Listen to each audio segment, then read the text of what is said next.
When I talk to people about accelerating their careers and promoting themselves in the workplace, a lot of people are very uncomfortable with the overall concept of self-promotion.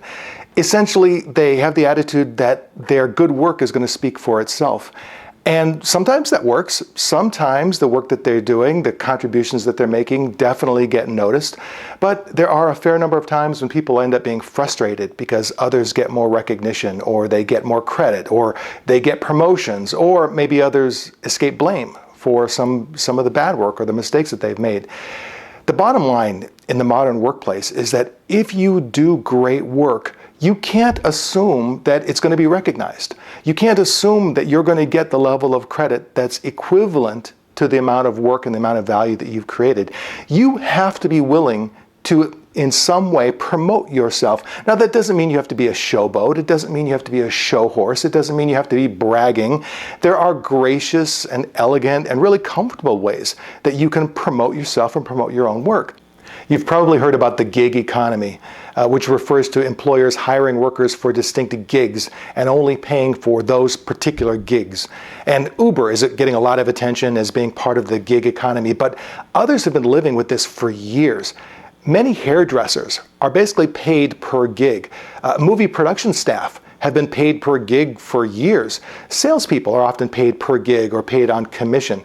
It's also important to think about another trend that I call the bot economy. This is where low skill and low value tasks are being transferred to automated systems and sometimes to actual robots.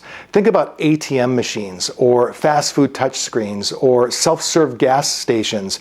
Even fields like medicine and law are being gigged and botted. So what do? How do you address these trends and plan for a career that's going to last you 20, 30, 40 years? I would focus on developing skills and knowledge and talent that can't be easily duplicated.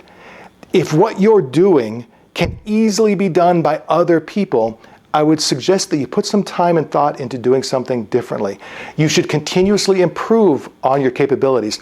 Always be learning new skills. Never stop improving.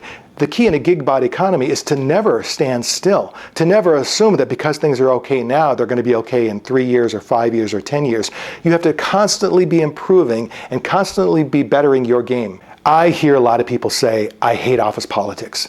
And usually the reason they hate office politics and the whole idea of politics in the office is because they suck at it. No one wants to play a game where the rules seem to change every day, where cheaters sometimes win, and you can put in a lot of effort with very little payoff sometimes. But the truth is, office politics doesn't have to mean backstabbing and conniving and sucking up and doing favors to get favors.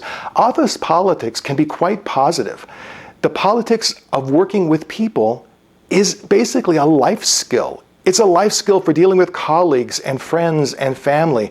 It is an important skill to develop. And so rather than being one of those people who says, I hate office politics, I would strongly recommend instead become one of those people who says, I practice positive office politics.